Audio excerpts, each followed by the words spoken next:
Hello and welcome muli sa another episode ng Aling Oday's Kitchen.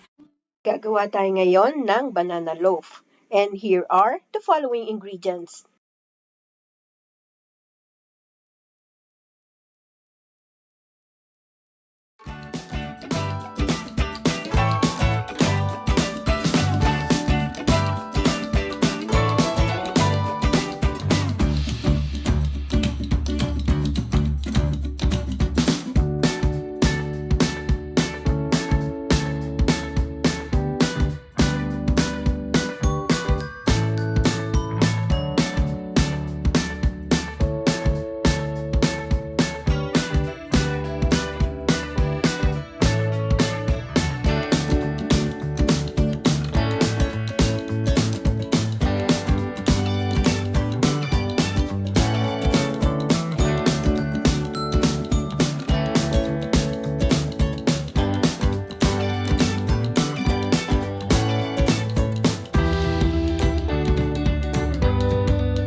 And there you have it, our quick and easy banana loaf. Best served with vanilla ice cream. Please don't forget to subscribe and hit that bell button para lagi kayo updated tuwing mag-upload ako ng videos. Ako po si Aling Oday. Salamat! Bye! Please follow me on my Facebook page, Twitter, and Instagram.